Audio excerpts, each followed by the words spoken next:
entre el riesgo o la varianza de mercado completo, ¿no? Entonces, ¿qué nos dice, qué nos dice esto, no? O sea, esto de acá se puede descomponer entre esto, ¿no? Acá tenemos una desviación de mercado y una desviación de mercado se pueden ir. Entonces me quedo solamente con esto. Hasta acá, digamos. ¿Sí? Entonces, ¿qué me dice el coeficiente perdón, el beta? ¿No? Mi beta me dice que lo que importa es el coeficiente de correlación, que va a ser Rho, ¿okay? Multiplicado por la desviación, o sea, a medida de riesgo relativa, entre el riesgo el activo que estamos analizando versus el riesgo de mercado. ¿Okay? De repente no es tan sencillo de asimilar todavía, pero es muy gráfico esto de acá. Si nos damos cuenta, ¿okay? En este caso ya estamos hablando de la curva de portafolios, o sea, la curva de portafolios eficientes, ¿okay? Y acá hasta se podría superponer lo que serían las curvas de diferencia, en el caso de el marco teórico de Markowitz. En cambio, en el ASML, ¿no? Aquí ya estamos nuevamente hablando del exceso de retornos por acá. Esto, vamos a... No se puede.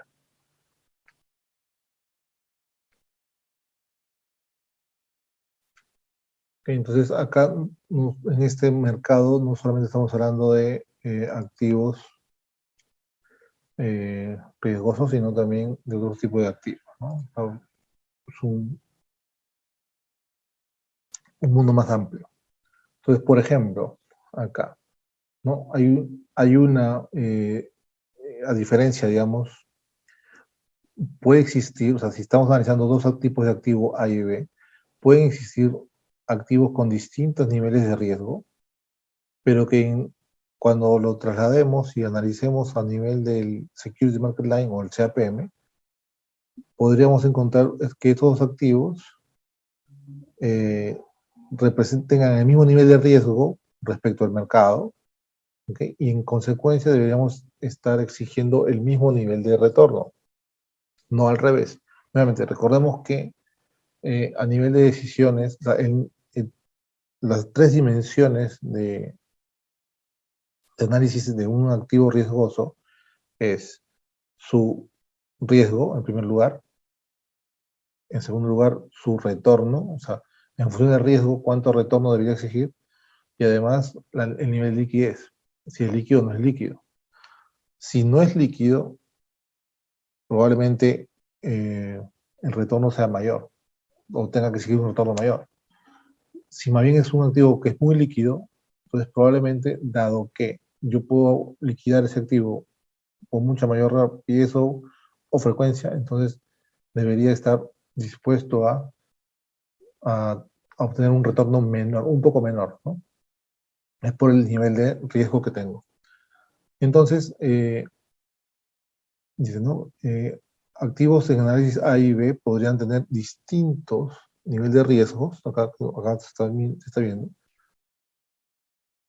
pero cuando trasladamos al SML encontramos que tenemos su misma beta. Entonces, ¿eso por qué se daría? Si tenemos esto de acá. Si analizamos esto de acá, esta relación de acá, entonces nos damos cuenta que podríamos tener un igual beta ante distintos niveles de riesgo por el coeficiente de correlación, ¿no? Entonces, eso es lo que importa en este caso, ¿no? Acá tienen distintos riesgos respecto del mercado, pero igual beta. Entonces, ¿qué significa? El coeficiente de correlación podría estar afectando. ¿Ok? Entonces, ¿cómo podemos aterrizar estos conceptos a lo que nos atañe, ¿no? A nivel de inversiones?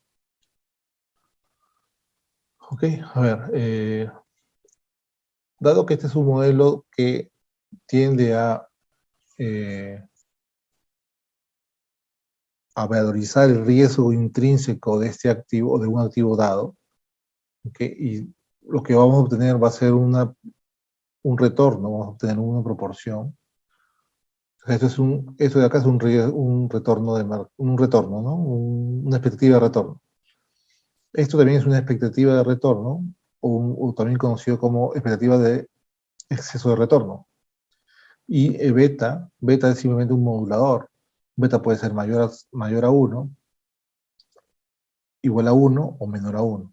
Si es mayor a 1, quiere decir que acá, vamos a regresar acá. ¿Ya? Acá. Mejor acá. Si beta es menor a 1,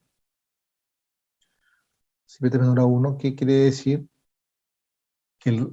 Digamos que el riesgo de este activo respecto del mercado va a ser menor que el del mercado, ¿no? O sea, quiere decir que si el, el retorno del mercado es, digamos que va en dirección positiva en 1%, la consecuencia en el activo que estamos analizando va a ser en menor proporción, pero en igual sentido. ¿Ok? Entonces podría ir eh, en igual sentido que el mercado, pero en una menor proporción, la afectación a este retorno en análisis, ¿correcto? Mientras que si este beta es 1, lo que podemos colocar, ¿no?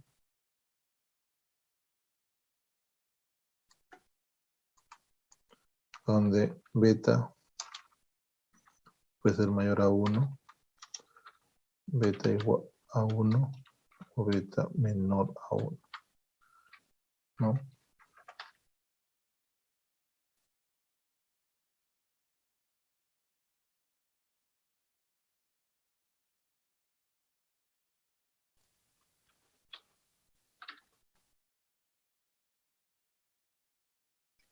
Se puede decir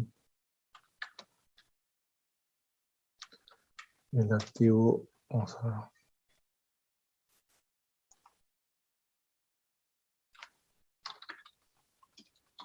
el análisis tiene un mayor.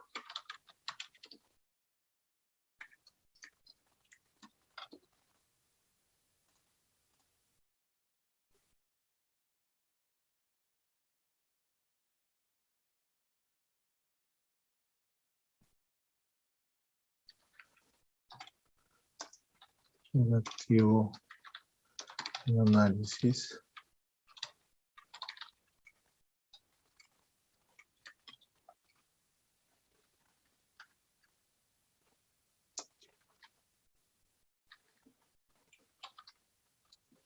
tiene menor riesgo.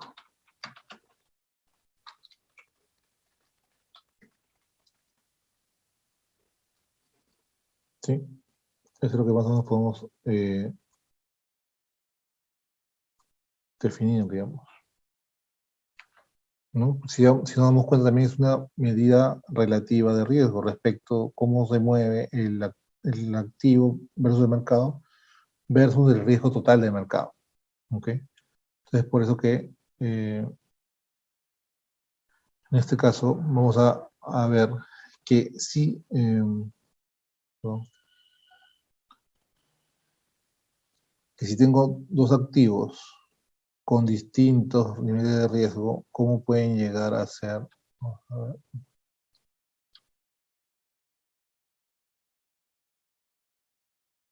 ¿No? ¿Cómo pueden llegar a ser? O sea, podrían llegar a tener iguales betas, entonces quiere decir que tenemos una divergencia en el coeficiente de correlación. ¿Ok? Ok, entonces en este caso, nuevamente, este es un retorno, esto también va a ser un retorno que puede ser mayor o menor que el mercado, ¿ok? Y en el caso de mercados,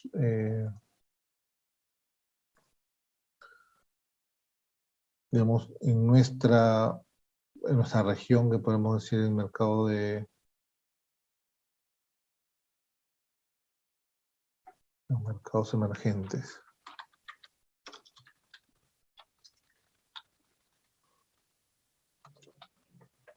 Vamos a considerar esta prima, que se conoce como prima de riesgo, prima de riesgo país. ¿Okay?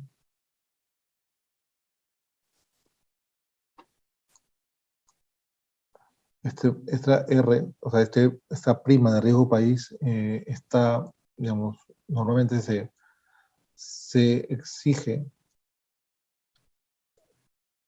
cuando la inversión no es en mercado desarrollado, valga la redundancia, ¿no? Entonces, la medida que la forma que tiene el mercado de poder valorizar o digamos, recompensar este mayor riesgo de tener que invertir en un país que no es o que no cumple las condiciones de mercado normales, ¿no? El que nos decía el CAPM.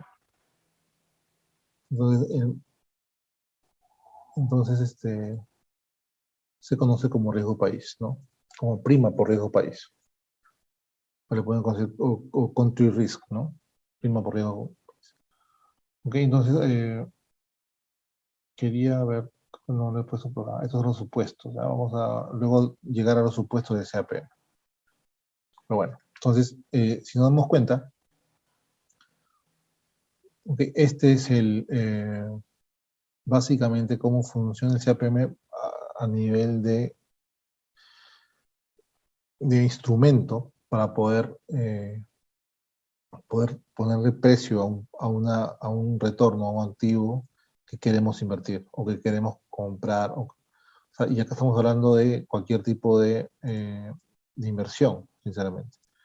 Por ejemplo, ¿no? Si quisiéramos evaluar un proyecto en cualquier sector, típicamente, a ver, digamos, si quisiéramos evaluar un proyecto o una inversión en el sector hotelero, por ejemplo, ¿no? Y el proyecto tiene que ver con, no sé, colocar un hotel en, no puede ser, no sé, en Punta Rocas, ¿no? Por ejemplo, o un hotel al sur o al norte, en Piura, ¿no? En Tumbes, que ya obviamente alguien más lo ha hecho. ¿Qué tendríamos que hacer, no? Tendríamos que analizar un activo representativo en el sector hotelero. Tenemos que buscar un activo, un, una empresa que cotiza en bolsa, ¿ok? Obtener estos datos para poder hacer las regresiones. Obtener qué cosa? El exceso de retorno, por un lado, y luego risk free, ¿ok? Pero además también el retorno, o sea, el retorno del activo riesgoso. Entonces acá podríamos tener, ¿no? Justamente, tendríamos que regresionar, no sé, activo hotelero, ¿no? Tendríamos que regresionar el activo hotelero.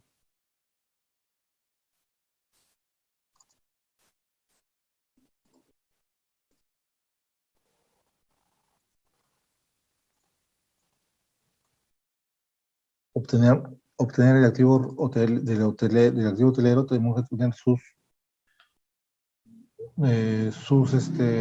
cotizaciones, ¿correcto? Luego, obtener los retornos que implican el RM y el DRF, y luego regresionarlo, ¿ok? Regresionarlo contra este activo hotelero, ¿no? Acá, no sé, vamos a ver qué activo puede ser, ¿no? Eh, ¿Cómo se le puede llamar? Hotels Hyatt, a ver, por ejemplo, ¿no? Asumamos que Hyatt es uno de los más representativos, ¿no? Y asumamos.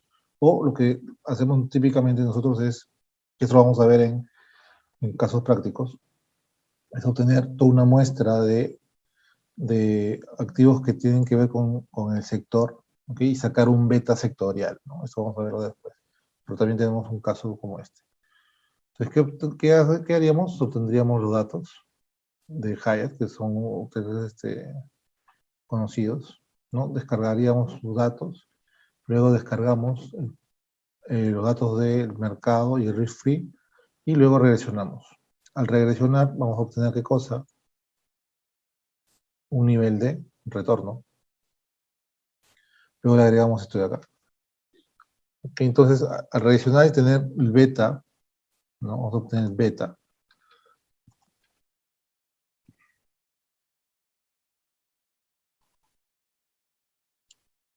Vamos a obtener el beta.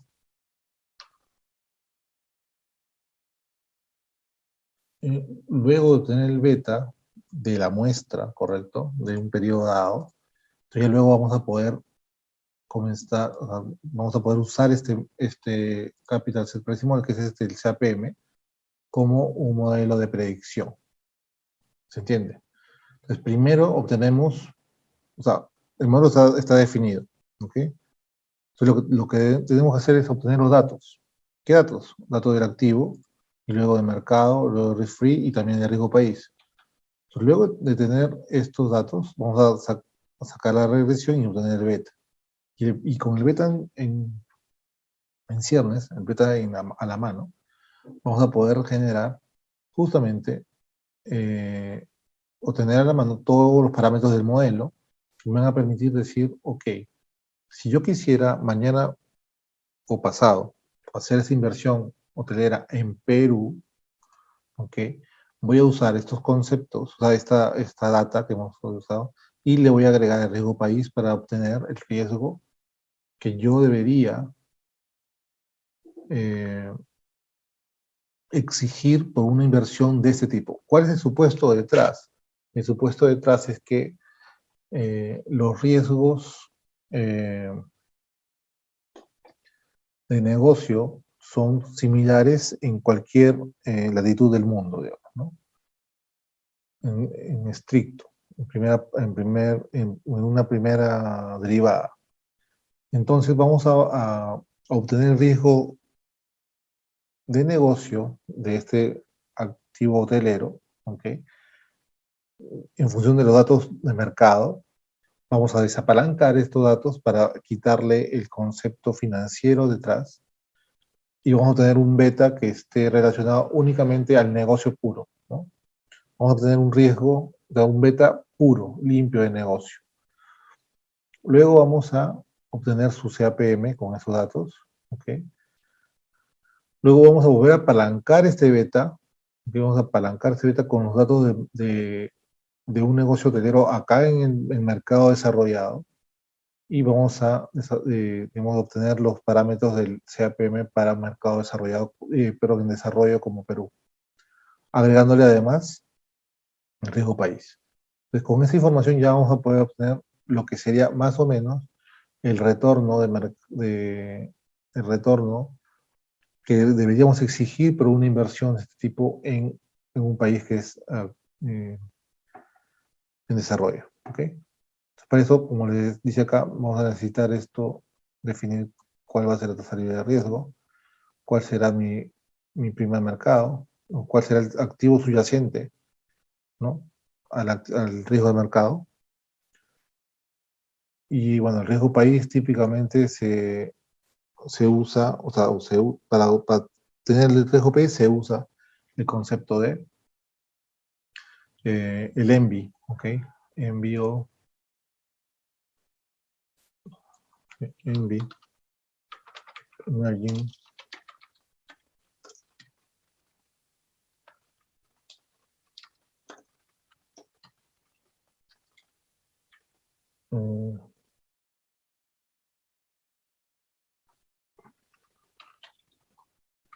Bond Index.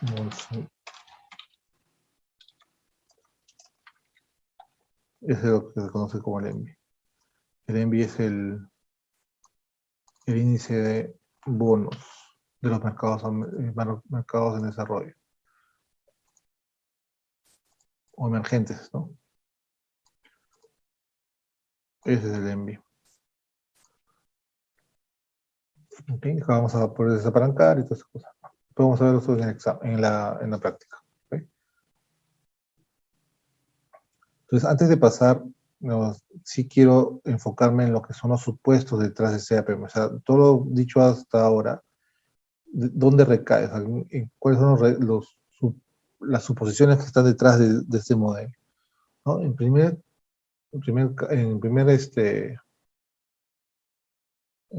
posición podemos decir que los inversionistas tienen las mismas expectativas sobre los retornos futuros de los activos. O sea, los inversionistas, todos tenemos información simétrica, ¿ok? Y todos esperan lo mismo y todos tienen la misma aversión al riesgo o propensión al riesgo, ¿ok? Todos piensan de igual manera. Ninguno tiene información privilegiada y ninguno tiene mayor conocimiento que otro sobre el comportamiento de las acciones. En segundo lugar, estaría que no existe asimetrías de información. Eso ya más o menos es algo que también se deduce del anterior, ¿no? Que entonces todos tenemos la misma información. Los activos en esta economía son cuantificables, o sea, existen los activos que además son perfectamente divisibles, que es el cuarto punto. La tasa libre de riesgo para inversiones y préstamos es la misma. Eso también, el concepto que le habíamos dicho hace un momento, ¿no? Entonces existe un activo donde vamos a poder colocar inversiones como financiamientos. ¿Okay? Eso vamos a ver también.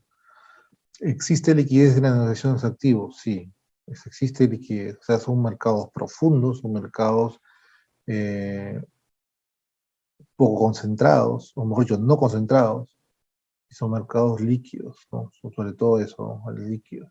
No existe costo de transacción, lo que es otro importante, son mercados sin fricciones, son mercados eficientes. ¿Okay? ¿Cómo se llama? Eficientes. Ok, solo para avanzar, por ejemplo, ¿cómo usamos esto en el Perú? De miles de formas, ¿no? A nivel privado se usa con mucho ahínco este concepto y vamos a poder mostrar en otra sesión ejemplos de ello. También existe también mucha literatura a nivel de mercado regulado. O sea, un mercado privado se usa sí o sí, siempre y cuando el mercado sea más o menos profesionalizado, ¿no? Tenemos acá en Perú mucho mercado que, digamos, PYME o MIPE, ¿no? Donde la decisión no corre por cuenta de un marco teórico, sino más que todo por el apetito del inversionista, ¿no? O del dueño, en todo caso, donde el dueño dice, no, que yo quiero, pues, no entro a una inversión si no me da por lo menos 20% de retorno. Eso se conoce como hurdle rate, ¿no? O tasa de corte, donde simplemente está el apetito detrás de la decisión. Pero cuando hablamos ya de un mercado más o menos práctico, ¿no? Que un poco más académico, tenemos, digamos, las corporaciones privadas y también tenemos todo el mercado regulado, ¿no? Entonces, un ejemplo de eso es el mercado de energía, el mercado eléctrico, el mercado de infraestructura, el mercado de saneamiento, por ejemplo, SUNAS o CITEL, ¿no? Por ejemplo, si ustedes recuerdan, hace unos años había toda una discusión por el factor de productividad de Telefónica, por ejemplo, ¿no? Está dentro del sector regulado en telefonía fija. Entonces, todos esos mercados regulados tiene detrás todo un concepto de costo de capital y de retorno también. Entonces, por ejemplo, yo acá les he colocado un ejemplo donde que estamos hablando del mercado de infraestructura. En este mercado de infraestructura tenemos por inversión, ¿no? Que lo que nos dice es cómo calcular el costo de capital para proyectar nuestros modelos financieros, ¿no? ¿Okay? Entonces, acá, digamos, existe toda una plataforma académica para poder describir esto, que son lineamientos, por ejemplo, de estimación para determinar la tasa de descuento.